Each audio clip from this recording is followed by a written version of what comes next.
Le MAG de l'environnement, c'est le magazine de la protection de l'environnement et du développement durable. Une coproduction des radios locales de l'Aude. Contact FM, Radio Balade, Radio Languedoc-Narbonneau, Radio Marseillette, RCF Pays d'Aude. Bonjour à toutes et à tous et bienvenue dans ce nouveau numéro du MAG de l'environnement, le magazine dédié à l'environnement et au développement durable. Au micro, ici Marina, chargée de communication du parc naturel régional des Corbières-Fenouillèdes. Et aujourd'hui, je vous amène dans leur Ben Ben Ben. Cela pourrait être l'un des refrains remixés et chantonnés dans les vignobles des Corbières-Fenouillèdes. En effet, la vigne, introduite en région Occitanie par les Romains au IIe siècle avant Jésus-Christ, a littéralement façonné les paysages qui nous entourent. La vigne joue de nombreux rôles importants dans les paysages. Elle a également construit une réelle identité et une renommée à l'international. En Corbières-Fenouillèdes, chaque année et toujours de plus en plus précocement, les métiers autour de la vigne et du vin s'affairent dans les vignobles dès le mois d'août, et ce jusqu'au mois d'octobre. Ce travail unique est dû au labeur de générations de vignerons. Mais qu'en est-il de ces hommes, de ces femmes, qui travaillent au fil des saisons la terre et leurs vignobles pour en produire des crus d'exception?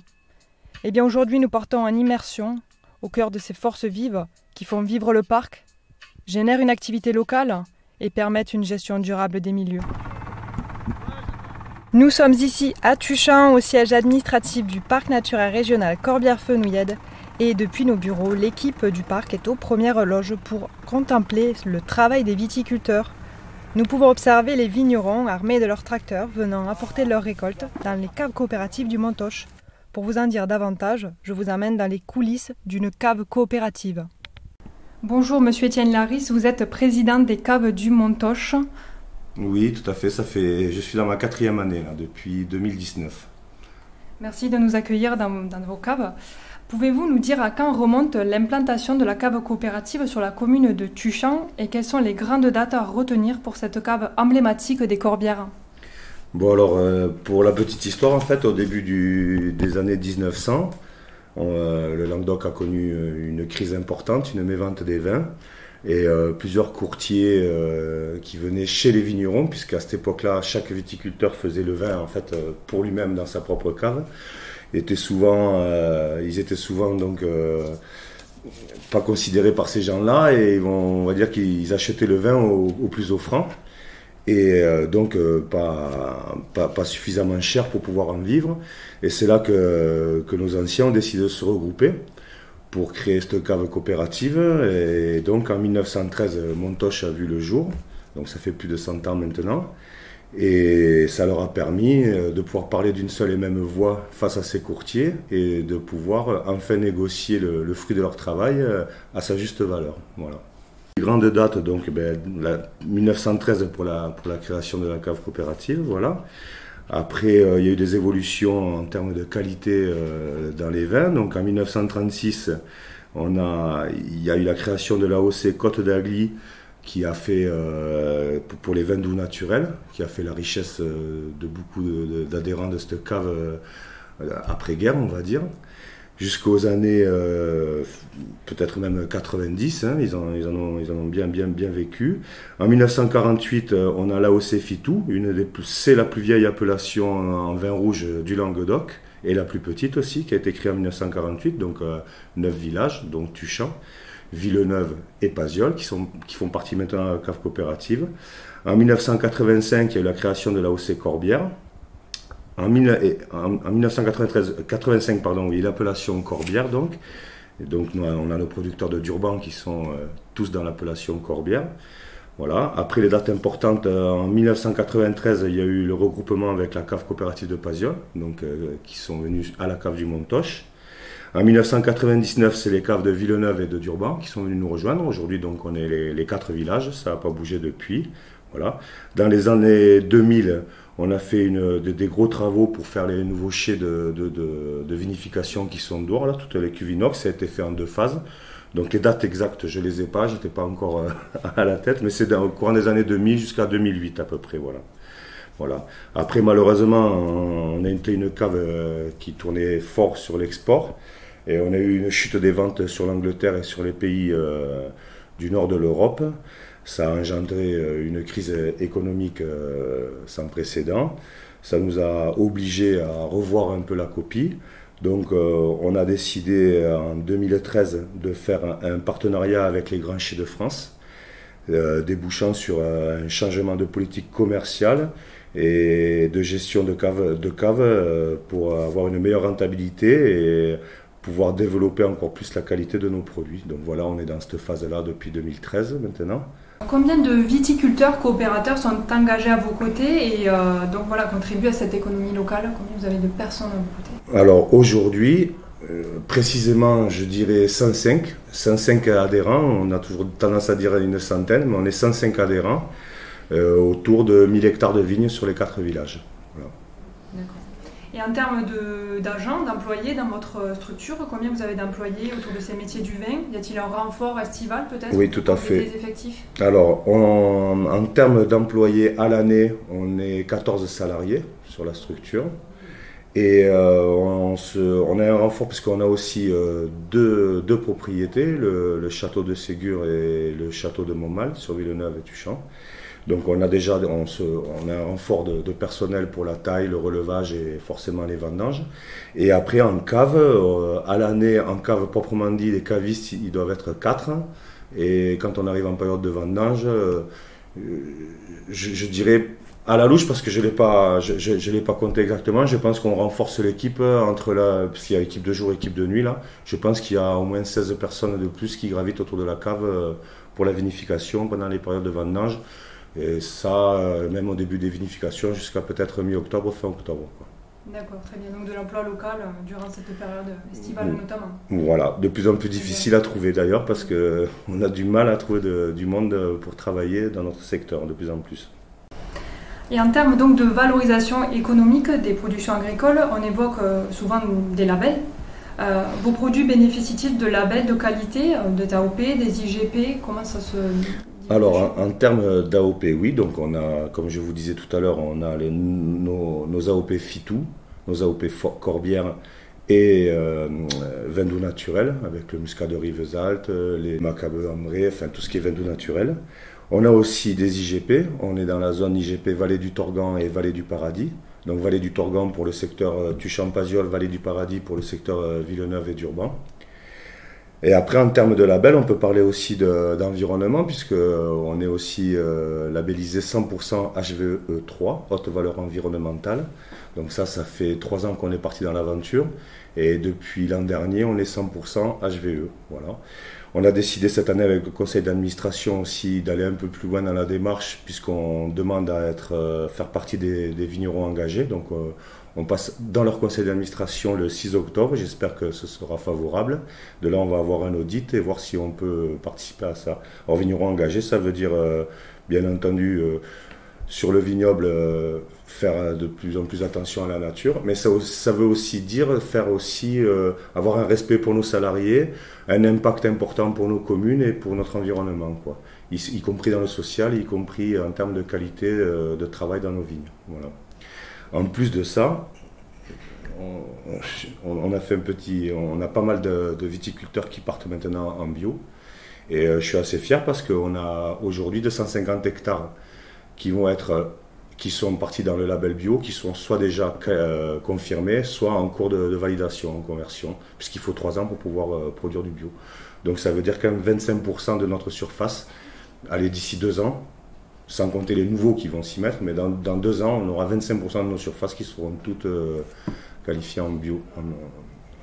D'accord, donc un bel engagement en termes de développement durable, autant pour votre entreprise que pour votre production. Tout à fait, voilà. On a une chance d'être dans un secteur où on est quand même assez épargné par les maladies du vignoble. Donc ça nous permet à nous, c'est quand même un peu plus facile de pouvoir travailler nos vignes avec des produits plus propres, on va dire, les soufres notamment. On n'est pas un secteur très humide, donc souvent les champignons ont besoin d'humidité. On a la chance d'avoir ce vent du nord qui nous sauve souvent pour pouvoir justement éviter d'avoir la maladie. En plus de ça, ça fait quelques temps qu'on a mis en place avec l'aide de notre technicien vignoble qui est arrivé, c'est le 2e technicien qui arrive en 2 ans. Ça fait 2 ans qu'on met en place aussi de la confusion sexuelle pour un papillon. C'est-à-dire qu'au lieu de traiter, de mettre un insecticide, donc on a un îlot aujourd'hui qui fait presque 400 hectares sur la cave, où au lieu de mettre des insecticides, on a mis une confusion. C'est une espèce de tige qu'on met, il y en a 150 à peu près à l'hectare, et ça nous permet d'envoyer des phéromones. Et le papillon mâle est complètement désorienté, il ne trouve donc pas la femelle, du coup pas de fécondation et du coup moins de dégâts sur le vignoble. Voilà, donc c'est des petites démarches comme ça, mais les unes mises à côté des autres, qui nous font pas mal avancer. On a pas mal d'adhérents aussi qui ne sont pas en bio, qui sont engagés dans des démarches environnementales. Ils ont décidé de ne plus mettre de glyphosate, donc on est pas mal comme ça. Là, c'est grâce à l'agence de l'eau, on a été soutenu par l'agence de l'eau et la communauté des communes de Saint-Méditerranée qui avait porté ce dossier avec l'agence de l'eau. Donc ça va faire 5 ans maintenant que déjà pas mal de viticulteurs qui ne sont pas bio ont décidé de ne plus mettre de glyphosate dans leurs vignes. Pour cette seconde partie d'émission, nous nous retrouvons au cœur des vendanges, au sein des caves coopératives du Montoche, au milieu des tracteurs et des viticulteurs. Partons découvrir cet univers. Nous sommes ici dans la partie technique des caves du Montoche. Période de vendange, à combien de quantité de raisins réceptionnez-vous par jour en tonnage? Alors, on est encore qu'au début là, des vendanges, puisqu'on a rentré nos blancs et nos muscats qui étaient assez précoces. Les syrahs, c'est un cépage aussi qui est assez précoce et qui est rentré déjà pas mal la semaine dernière, on est en plein là. On commence à ouvrir nos grenaches et nos carignans depuis fin de semaine, mais dans la catégorie, on va dire, on appelle ça nous catégorie tradition, c'est-à-dire les vignes qui ne vont pas être valorisées, pas servir pour faire de la valorisation. Et à partir du moment où on va ouvrir toutes les catégories, on va être capable à peu près de rentrer 300 tonnes de raisins par jour à peu près. Voilà, c'est jamais d'un jour à l'autre, selon les ouvertures des quais et selon la maturité des vignes, c'est jamais identique. Mais le gros, quand on est vraiment dans le gros où tout doit rentrer, c'est à peu près 300 tonnes par jour. D'accord. Et donc vous avez démarré depuis peu, vous me dites à peu près? Oui, ça fait 15 jours. On a commencé il y a 15 jours. Fin août pour les muscats et quelques grenaches blancs. Un cépage d'ailleurs qu'on manque aujourd'hui, qui fait un très bon IGP en grenache blanc.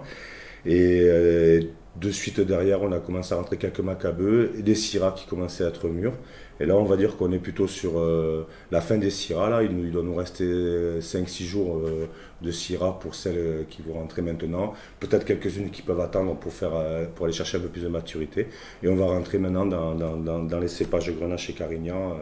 À partir de la semaine prochaine, on sera vraiment dans les grosses rentrées de raisins. Voilà. Et les vendages se terminent à quel moment? Alors voilà, on ne sait jamais. Ça non plus, on ne sait jamais. Et cette année, d'ailleurs, c'est une question qui se pose parce qu'on se rend compte que donc, nos cépages précoces étaient précoces très tôt. Et nos cépages qui sont souvent rentrés tard ne sont vraiment pas encore au rendez-vous de la maturité, quoi. Donc on se pose des questions. On ne sait pas s'il ne va pas y avoir un moment de flottement quand même pour pouvoir aller chercher ces qualités. Si toutefois on peut aller les chercher, parce que d'un millésime à l'autre, ça peut être bloqué. Alors en termes de qualité, c'est pas en termes de qualité, mais nous on parle pour pouvoir aller ramasser une vigne. Souvent on regarde les degrés de sucre contenus dans les baies. Et on se rend compte aujourd'hui que les carignans et les grenaches pour certains sont bloqués.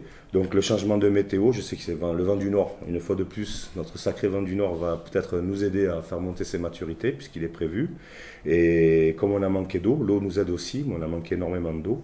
Donc je ne peux pas vous dire cette année si on va finir fin septembre, mi-octobre, mais aujourd'hui on se demande si ça ne va pas un petit peu s'étaler dans le temps, avec des moments de creux quoi, et des moments où on pourra revendanger. Voilà. D'accord, très bien. Et donc maintenant, si on devait aborder les différentes étapes de ce travail, comment fonctionne une cave coopérative? Entre le moment où le viticulteur amène son raisin et chez vous, comment ça se déroule? Quels sont les processus en grande phase? D'accord, en grande phase. Donc on va partir dans le cycle de la vigne alors, d'accord? Donc la vigne commence à débourrer début avril. Donc à partir de là, les viticulteurs commencent à faire un suivi sur le vignoble à l'aide de nos techniciens vignobles. Et cette année, on a eu la chance aussi d'avoir été soutenu par la Chambre d'agriculture, avec une technicienne qui vient régulièrement. Et donc, on va voir un petit peu ces périodes. Pendant ces périodes, on va faire évoluer la vigne, voir les maladies et commencer à traiter les vignes. À partir de là, les vignes vont se développer, on va relever les vignes. Et depuis maintenant 4 ans, on fait de la sélection parcellaire à l'aide d'une image satellite. Voilà, donc on dessine nos parcelles sur sur un site internet là, par le biais de l'ICV. Donc notre service vignoble contourne toutes nos vignes. Le satellite passe et fait une photo. Donc ça c'est au mois d'août. À partir de là, avec des données que nous renvoie ce satellite, on va chercher le plus d'homogénéité dans les parcelles, ce qui va nous permettre de dire cette vigne est très homogène, elle méritera de faire de la grosse sélection, celle-là un peu moins, elle ira en milieu de sélection, et celle-là aucun intérêt. Aucun intérêt, ça n'existe pas, mais n'a pas d'intérêt à faire de la sélection, donc on les rentrera en tradition. À partir de là, on a notre technicienne qui ne se contente pas de la photo satellite, qui va voir sur le terrain si c'est cohérent, parce que forcément l'homme est irremplaçable, hein. La machine nous aide, mais elle ne peut pas être remplacée par l'homme. À partir de là, la technicienne va sélectionner les parcelles du satellite et dire oui, cette parcelle peut, non, cette parcelle ne peut pas. Donc une fois que ça c'est fait, une fois que les raisins sont mûrs, on attaque les vendanges. À partir de là, on y est en plein, donc on fait les vendanges. Les raisins partent sur le cuve inox que vous avez vu en arrivant là. Donc elles partent sur des vinifications longues. Après je ne rentrerai pas trop dans les détails parce que je ne suis pas œnologue, l'œnologue est à côté, c'est à lui qu'il faut demander après toute cette phase technique. Et à partir de là, ces cuves auront fermenté, ce sera devenu du vin. Et en tout début d'année, on va commencer à déguster les cuves pour pouvoir après faire des assemblages et pouvoir après les mettre les cuves à vieillir. Alors souvent, elles partent de ces cuves inox pour revenir dans la vieille cave qui est derrière nous, là, qui est la vieille cave authentique, où nos cuves sont toutes en bon état, toutes refaites et toutes entretenues. Et là, on va faire vieillir les vins selon les qualités, plus ou moins longtemps, quoi. Voilà. Très bien. Eh bien, écoutez, merci beaucoup pour toutes ces réponses et toutes ces explications. Merci pour votre accueil. Rendez-vous à 8h moins le quart, commencez à 8h. 8h midi, avec un quart d'heure de pause pour le café. Je leur offre le café, on fait un quart d'heure de pause. D'accord. C'est pas offert, hein, on travaille 7 heures par jour. Et on reprenait à 14h et on finissait à 17h15. Mais là, on commence un peu plus tôt. Ce matin, on a commencé à 7h20. Ok, on s'adapte au climat. On fait 7 heures par jour. Chaleur, hein. Il fait lourd aujourd'hui. Hein. Ouais, encore ça va, quoi, hein, parce qu'il y a eu des jours où... Nous allons rencontrer monsieur Éric Chalulot qui fait de la viticulture son métier. Bonjour monsieur Chalulot, vous êtes viticulteur coopérateur, vous êtes administrateur également des caves du Montoche. Nous sommes ici dans la plaine viticole de Tuchan-Paziol. Depuis quand êtes-vous viticulteur ? Alors je suis viticulteur depuis 1997, adhérent à la cave du Montoche. Et ensuite, effectivement, administrateur à la cave du Montoche depuis une dizaine d'années. Pouvez-vous m'expliquer votre parcours et comment êtes-vous arrivé finalement dans les Corbières Fenouillèdes ? Quelle est votre histoire ? Alors, dans la famille, nous avions une exploitation viticole. Je me suis installé donc en 1997 en reprenant des vignes en fermage, en plantant quelques parcelles, en achetant quelques parcelles.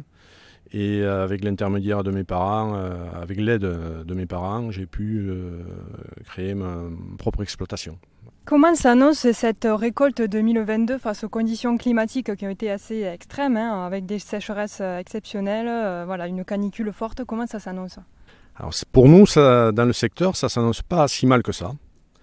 Certaines parcelles ont souffert de la canicule, effectivement, mais on a quand même un vignoble qui est assez vieillissant et les vieilles parcelles, Carignan, Grenache, qui sont bien implantées au niveau racinaire, sont assez résistantes face à ces canicules extrêmes.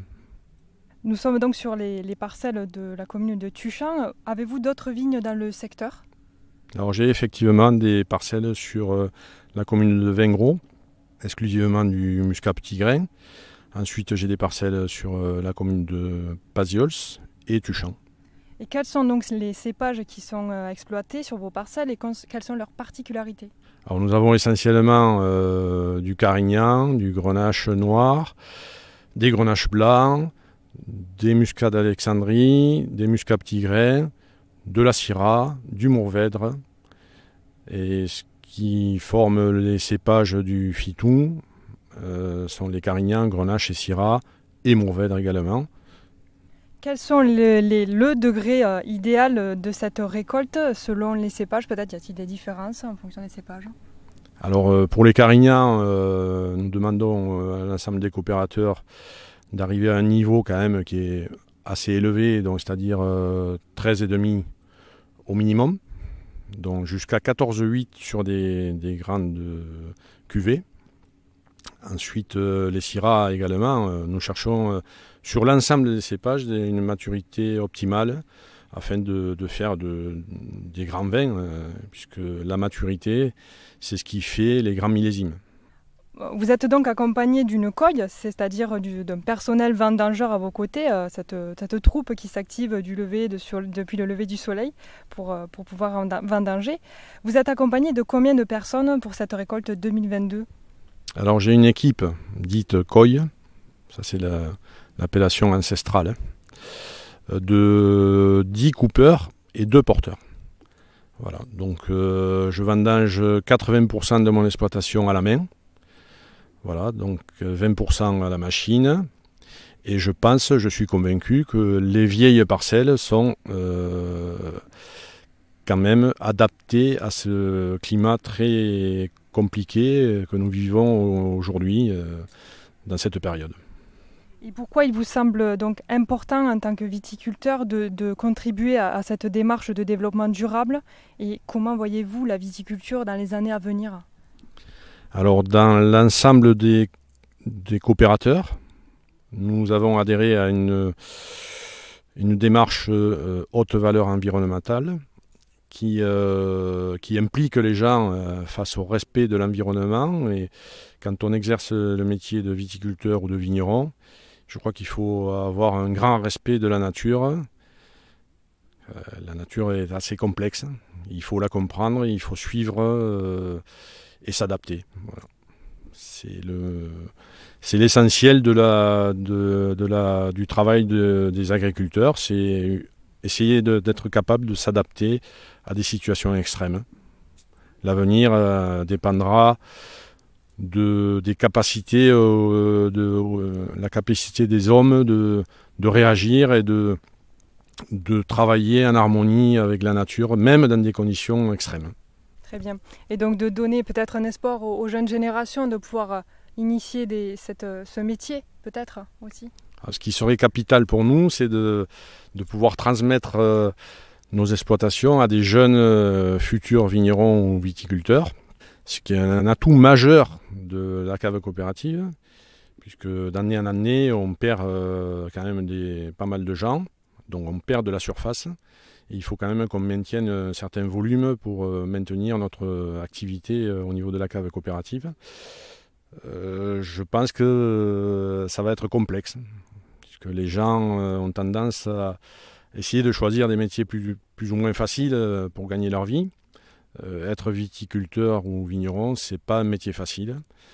Mais je pense que quelqu'un qui a la motivation et l'amour de la nature et de l'environnement peut facilement gagner sa vie dignement, quoi.